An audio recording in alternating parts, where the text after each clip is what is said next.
श्रद्धा का चित्रण है। ऊपर ये कहा था कि भगवान केवली प्रणीत सारे ही व्यवहार धर्म का पालन अभव्य जीव करता है, पर सारा ही व्यवहार धर्म भोग का निमित्त है। इससे भोग मिलते ही, इससे धर्म नहीं मिलता, इससे आत्मा नहीं मिलता, इससे कर्म का क्षय नहीं होता और उससे मुक्ति नहीं होती, क्योंकि वो स्वयं बंध रूप है। जितना भी व्यवहार धर्म है वो स्वयं बंध रूप है।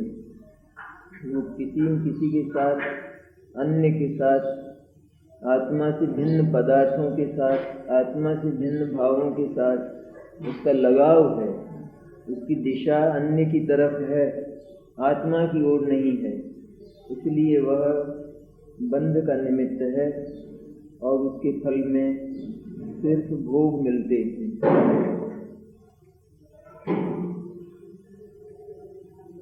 कर्म क्षय के निमित्त रूप धर्म को कर्म क्षय के निमित्त रूप धर्म की श्रद्धा नहीं करता है अभव्य जीव।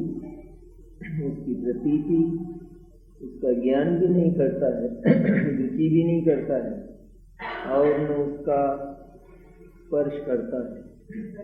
जिसके अवलंबन से वो पैदा होता है उस शुद्धात्मा का वो स्पर्श ही नहीं करता। फलस्वरूप इसकी पर्याय में सम्यक दर्शन ज्ञान चरित्र का जन्म नहीं होता। इसलिए वह सम्यक दर्शन ज्ञान चरित्र से अस्पृष्ट रहता, अस्पर्शित रहता, उसका जन्म नहीं होता है। टीका बोलते अभव्य जीव नित्य कर्मफल चेतना रूप वस्तु की श्रद्धा करता है, किंतु नित्य ज्ञान चेतना मात्र वस्तु की श्रद्धा नहीं करता, क्योंकि वह सदा भेद विज्ञान के अयोग्य है। इसलिए वह कर्मों से छूटने के निमित्त रूप ज्ञान मात्र भूतार्थ धर्म की श्रद्धा नहीं करता, किंतु भोग के निमित्त रूप शुभ कर्म मार्ग अभूतार्थ धर्म की ही श्रद्धा करता है। इसीलिए वह अभूतार्थ धर्म की श्रद्धा प्रतीति, रुचि और स्पर्शन से ऊपर के त्रैवेयक तत्व के भोग मात्र को प्राप्त होता है, किंतु कभी भी कर्मों से मुक्त नहीं होता। इसलिए उसे भूतार्थ धर्म के श्रद्धान का अभाव होने से श्रद्धान भी नहीं है। अच्छा चित्रण है ना एकदम। जो अभव्य की कोटि में आते हैं उन सबके साथ यही बात है। अभव्य का उदाहरण तो क्यों लिया कि वह व्यवहार धर्म का पालन तो अनंत बार करेगा और अनंत बार उसने किया भी है, लेकिन सारे व्यवहार धर्म का प्रतिपालन हो जाने पर भी उसके भीतर सच्ची धर्म का स्पर्श ही नहीं होता। तो सच्ची धर्म का आधार जो शुद्ध चैतन्य है उसका स्पर्श वो नहीं करता, उसकी वो श्रद्धा ही नहीं करता। वो तो ये मानता है कि आत्मा वर्तमान में अपवित्र है, वर्तमान में बंधा हुआ है और आगे मैं इसे मुक्त करूंगा और इस तरह मुक्त करूंगा। भगवान की श्रद्धा करूंगा, जिनवाणी का ज्ञान करूंगा और चरित्र का पालन करूंगा, इस तरह कर्म का क्षय करूंगा। ये उसका विश्वास है, इसलिए वह कभी भी मुक्त नहीं होता है। तो अभव्य जीव नित्य कर्मफल चेतना रूप वस्तु की श्रद्धा करता है, नित्य ही जो कर्मफल चेतना प्रधान है उस वस्तु की श्रद्धा करता है। वर्तमान में जो शुभ भाव होता है, पुण्य भाव, तो कर्म चेतना रूप है, लेकिन उसका फल कर्म फल चेतना भोग मिलते हैं ना, तो क्या होता है, ज्ञानी को भी मिलते हैं। ज्ञानी सच्चे धर्म का, सच्चे सम्यक दर्शन ज्ञान चारित्र का पालन करता है, भोग उसको भी मिलते हैं। दोनों को फल तो न्यारे न्यारे नहीं होते। पुण्य का फल ज्ञानी को भी वही होता है और अज्ञानी को भी वही होता है, क्योंकि अज्ञानी ये मानता है कि मैं पुण्य का करता हूँ, पुण्य मेरा कर्म, मैं शुभ भाव करता हूँ, ऐसा वो मानता है ना भीतर से कि पुण्य मेरा कर्म, मेरे करने लायक है, क्योंकि यह मुक्ति का साधन है, कर्म क्षय का साधन है, ऐसा मानता है। तो जिसने पुण्य को अपना कर्म माना, उसने पुण्य के फल पर अपना अधिकार माना। जो कर्म से अधिकार छोड़ देता है वो फल से अधिकार छोड़ देता है, जो फल से अधिकार छोड़ देता है वो कर्म से भी अधिकार छोड़ देता है। लेकिन यह तो उस शुभ भाव को, पुण्य भाव को आत्मा के साथ एक में करके यह अनुभव करता है, ये प्रतीति करता है, ये मेरा ही कर्म है। मेरा ही कर्म है मैंने दो बात, मेरा ही कर्म है अर्थात ये मेरे करने लायक कर्म है, और एक ऐसा कि ये है तो कुकर्म लेकिन मेरा है, अर्थात मैंने किया। लेकिन साथ में ये जाना नहीं कि कुकर्म है, तो इसने उसे मेरा ही कर्म है ये जानते हुए, ये कहते हुए भी छाती से नहीं लगाया, कुकर्म है। तो जहाँ कुकर्म माना तो वहाँ उसको अपने और उस कर्म के बीच में इसने जगह खाली कर दी। जो जगह थी ना, स्वाभाविक ही दोनों एक में एक नहीं होते हैं, तो वो जगह ज्ञानी को खाली रहती है और अज्ञानी उसको एक में एक छाती से लगा लेता है।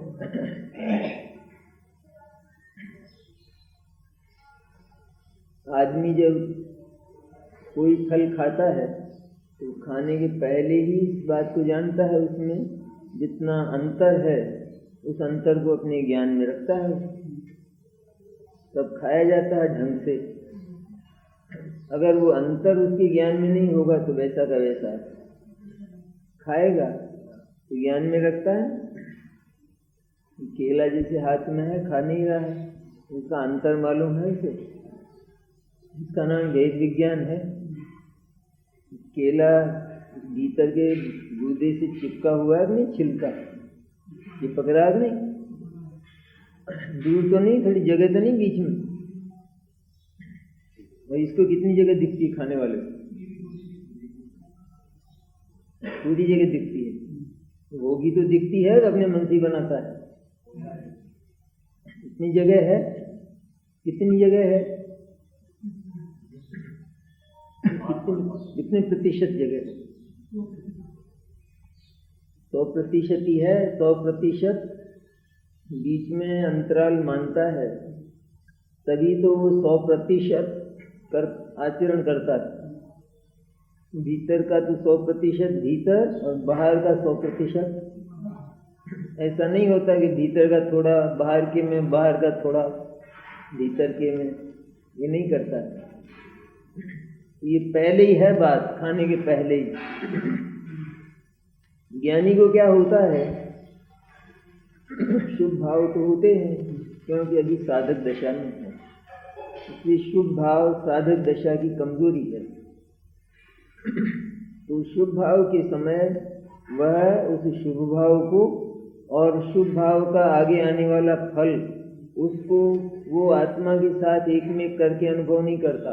वो उस केले की तरह से उसको न्यारा, केले के छिलके की तरह उसको न्यारा अनुभव करता है।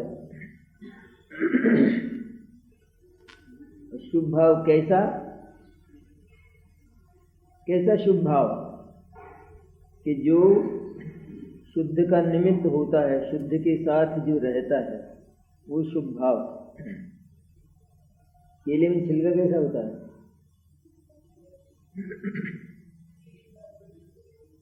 केले में छिलका कैसा होता है? आम जैसा, नारंगी जैसा, मटर की फली जैसा। अगर ऐसा यद्वा तद्वा छिलका हो तो केला पहचाना जाएगा? पहचान सकेगा कोई? कभी कैसा, कभी मटर की फली जैसा आ जाए, कभी नारंगी जैसा आ जाए, कभी आम जैसा आ जाए, वो पहचानेगा? लोक में कुदरत की व्यवस्था कितनी सुंदर है।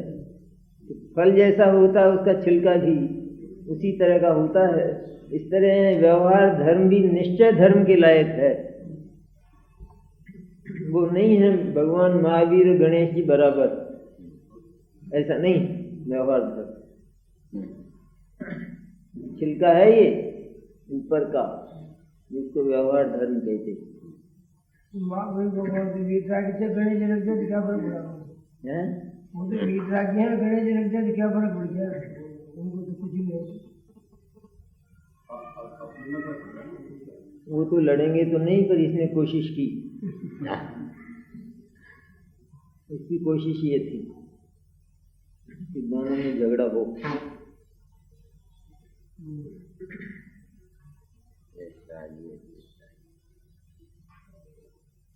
तो नित्य कर्म फल चेतना रूप वस्तु की श्रद्धा करता है। वस्तु है ना, क्या है वस्तु? नित्य कर्म फल चेतना जिसका परिणाम होता है, ऐसा जो वर्तमान का पुण्य भाव, शुभ भाव, बीता हुआ शुभ भाव, आगे आने वाला शुभ भाव, इस तरह त्रैकालिक पुण्य भाव रूप वस्तु, इसका नाम वस्तु, उसकी श्रद्धा करता है। किंतु नित्य ज्ञान चेतना मात्र वस्तु की श्रद्धा नहीं करता, क्योंकि अभव्य ने, अज्ञानी ने पुण्य भाव के समय ही पुण्य भाव को आत्मा के साथ एक में करके अनुभव किया था। ये अनुभव किया था कि यही मेरा कर्म है, ये मेरा ही कर्म है, मेरा ही कर्म है। इसमें बीच में जो अवकाश है, जगह है, उसका बोध उसको नहीं था। जैसे जानवर को ये बोध नहीं है केले का और छिलके का, तो पहले भी बोध नहीं है, इसलिए खाता ही वो उस तरह से है। तो वह केले को उसके तत्व के साथ आत्मसात करके एक में करके अनुभव करता है, तो वैसे ही खाता है। इस तरह ये अज्ञानी पुण्य भाव के जो आत्मा का स्वरूप ही नहीं है, आत्मा से बिल्कुल बेमेल है, उसको आत्मा के साथ एक में करके उस आत्मा की श्रद्धा करता है। कैसा आत्मा? पुण्य वाला, पुण्यशाली आत्मा, उसकी श्रद्धा करता है। इसलिए जब उसका फल आता है तो यह उसको भी एक में खोकर भोगता है। अज्ञानी क्या करता है? तो वर्तमान में उस कर्म से ही अनासक्त है, इसलिए आने वाले फल से भी वो अनासक्त रहता है और भोगता है। दो बातें हैं साथ साथ। क्या? ज्ञानी भी उस कर्म फल को भोगता है, लेकिन वह भोगते हुए पूरा का पूरा अनासक्त है। अज्ञानी अभी भोग नहीं रहा है, लेकिन पूरा का पूरा आसक्त है। अभी भोग नहीं रहा है, मैंने जो भोग इसको आगे मिलने वाले हैं पुण्य भाव के फल में, उनसे ये वर्तमान में पूरी तरह दूर है और उनको ये पाप मानता है। देखो दशा, वर्तमान में भोगों को पाप मानता है, भोग छोड़े हैं, इसीलिए तो शुभ भाव हुआ है।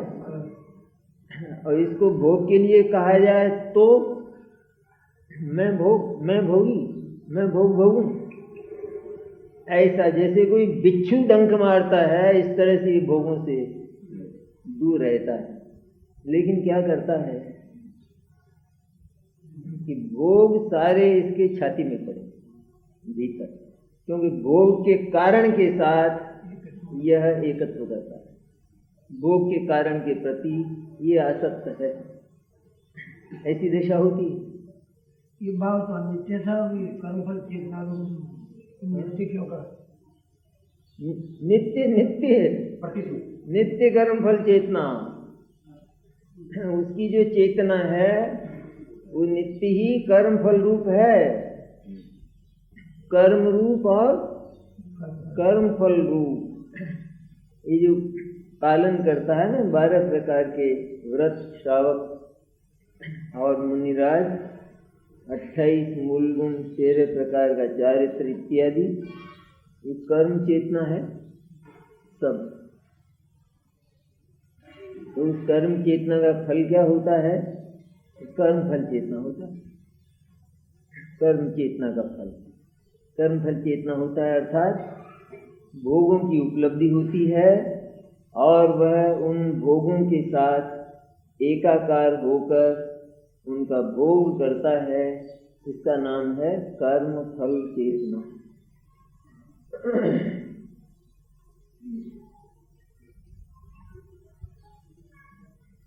किंतु नित्य ज्ञान चेतना मात्र वस्तु की श्रद्धा नहीं करता। नित्य ही ज्ञान जिसका स्वभाव है, ज्ञान ही जिसकी चेतना है, ज्ञान ही जिसका आत्मा है, ऐसे आत्मा की श्रद्धा नहीं करता अज्ञानी।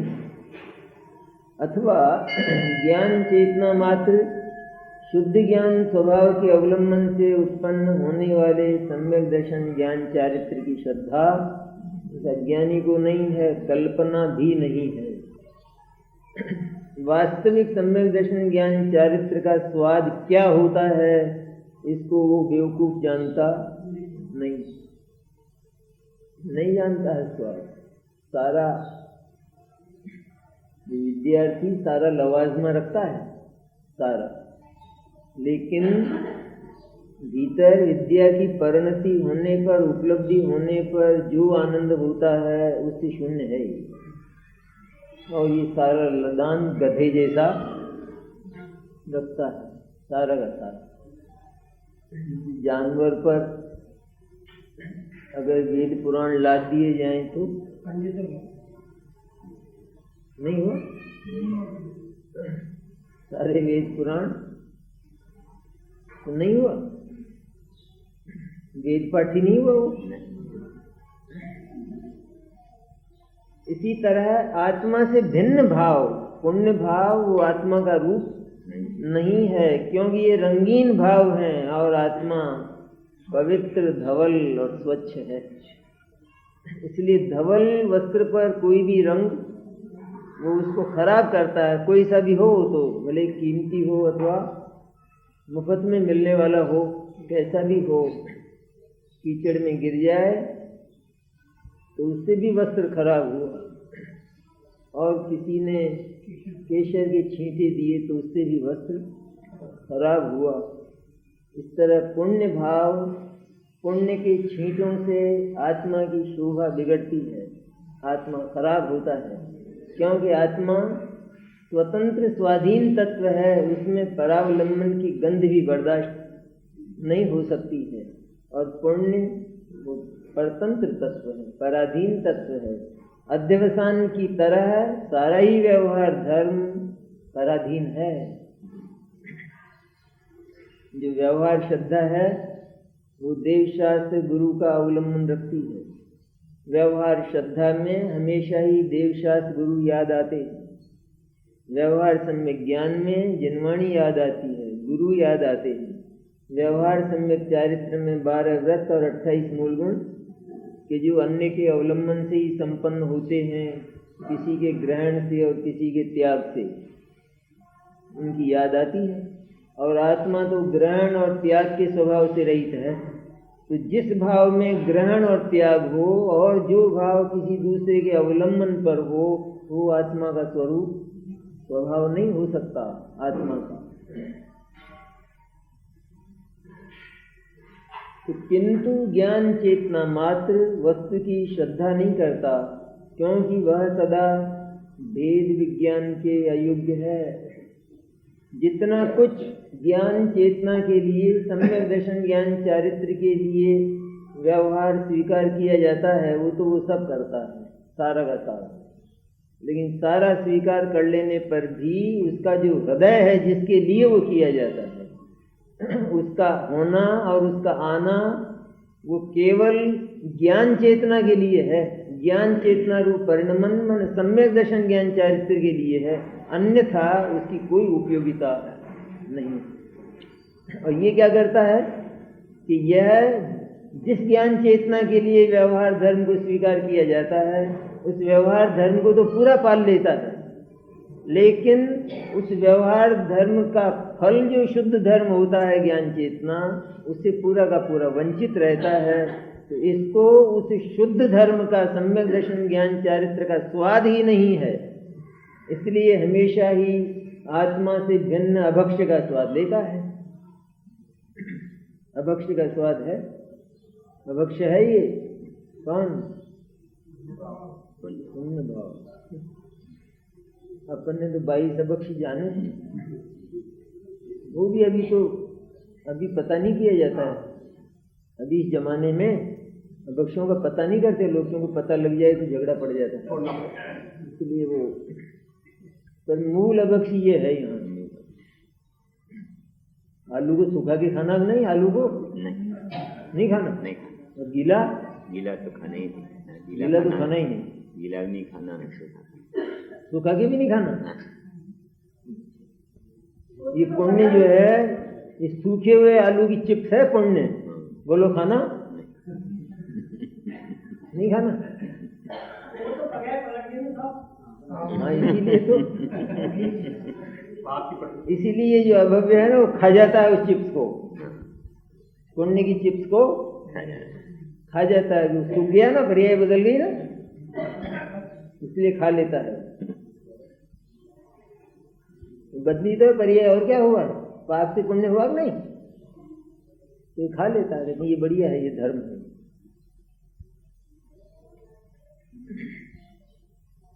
नित्य ज्ञान चेतना मात्र वस्तु की श्रद्धा नहीं करता, क्योंकि वह सदा भेद विज्ञान के अयोग्य है। वो भेद विज्ञान के अयोग्य है, वो भेद विज्ञान नहीं करेगा, उसे भेद विज्ञान नहीं होगा। किसी भी तरह बोलो, मूल बात यह है, वो भेद विज्ञान करेगा ही नहीं। असैनी पंचेंद्रिय तक तो भेद विज्ञान होता ही नहीं, और सैनी पंचेंद्रिय दशा मिल जाए तो भी वो व्यवहार धर्म की श्रद्धा करेगा, वो भेद विज्ञान नहीं करेगा। अपना काम तो सिर्फ उतना ही है, अपन नहीं पड़ते झगड़े में ज्यादा, इसलिए वह नहीं करता। इसलिए वह कर्मों से छूटने के निमित्त रूप ज्ञान मात्र भूतार्थ धर्म की श्रद्धा नहीं करता, जिससे कर्मों से छूटा जाता है। अंतरंग कर्म और बहिरंग कर्म, भाव कर्म और द्रव्य कर्म अवलंबन से पैदा होने वाला, जिसमें केवल अपना अवलंबन होता है तो वहाँ बंद नहीं होता, या थोड़ा भी परावलंबन होता है तो वहाँ पर बंद होता है। इसलिए वह इस भूतार्थ धर्म की श्रद्धा नहीं करता, किंतु भोग के निमित्त रूप शुभ कर्म मात्र। स्पष्ट किया ना एकदम, कोई रखी नहीं ना बात। अमृतचंद्राचार्य ने रखी कोई बात छिपा के, दबी हुई भाषा में बोले, कभी साफ बोले हैं ना, साफ एकदम, इतना साफ के कोई बर्दाश्त नहीं कर सके। ऐसा जैसे कानों में शीशा उड़ेला हो, गरम गरम, ऐसा लगे लोगों को। शुभ कर्म मात्र अभूतार्थ धर्म की श्रद्धा करता है। बोलो क्या कहते हो, क्या कहना चाहते? जो चीज, जो भाव आत्मा के लिए अयोग्य है, उसको कैसा विशेषण देना चाहिए? कठोर से कठोर विशेषण उसको देना चाहिए। उसके प्रति हमारी दृष्टि अत्यंत कठोर हो तो हम उससे दूर रह सकें, और दृष्टि अगर नरम हो जाए तो वो उपादेय हो जाएगा, फिर उसका ग्रहण हो जाएगा।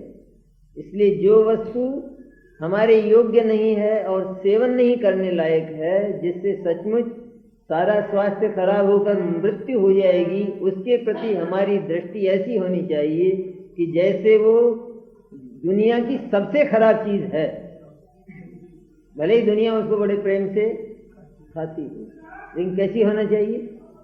इसीलिए कुंद और अमृतचंद्र इस पुण्य के प्रति बहुत ही कठोर भाषा में बोले हैं, क्योंकि जीव को इसकी आदत है, इसकी लोलुपता है।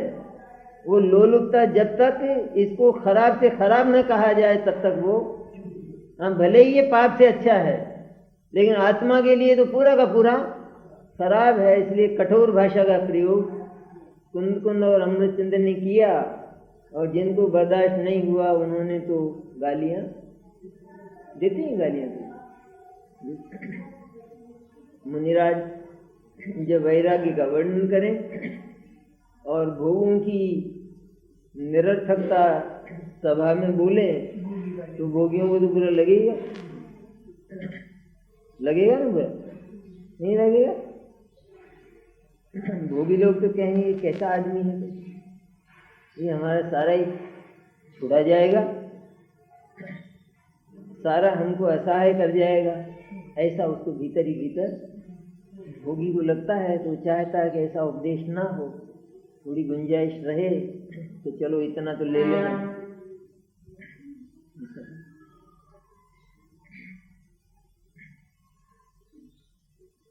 तो शुभ कर्म मात्र अभूतार्थ धर्म की श्रद्धा करता है। मैंने क्या हुआ कि वो जो पुण्य भाव होता है, उस पुण्य भाव के साथ वह ज्ञान में ऐसा एकाकार है, उसने आत्मा को पुण्य भाव के साथ इस तरह एक में किया है कि इनमें जो भेद है वो उसके ज्ञान में अस्त हो गया है।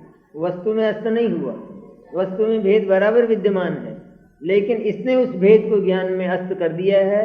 इसलिए ये पुण्य को आत्मा का ही अंग मानता है और उसी का परिपालन आत्मा के अंग की तरह से करता है, आत्मा के अवयव की तरह से। जिस स्थूलता हो अथवा कृष्णता हो, दुबलापन हो, एनीमिया हो अथवा फैट हो, दोनों में से कौन सी अच्छी है? तो फैट वाला समझे कि अपन तो अपन ही हैं, एक ही हैं अपन तो दुनिया में, अपने से ज्यादा बलवान और ताकत वाला दुनिया में नहीं है, तो ये मृत्यु की ओर है। कहते हैं ये भी, ये जितनी फैट है इसको भी तुझे छाती से दूर रखना चाहिए, अलग रखना चाहिए। तो जब तक अपने नॉर्मल स्वभाव का पता ना हो तब तक इसको कैसे दूर रखेगा? इसलिए पहले ज्ञान में तो अलग रखे ना, तो इसके बाद आचरण में फिर औषधि लेता है। जो ये मान ले कि अपन तो काफी अच्छे हैं दुनिया से, तो देखो ये दुबले पतले बिल्कुल, उनसे अपन काफी अच्छे हैं, तो वो कभी औषधि नहीं लेगा।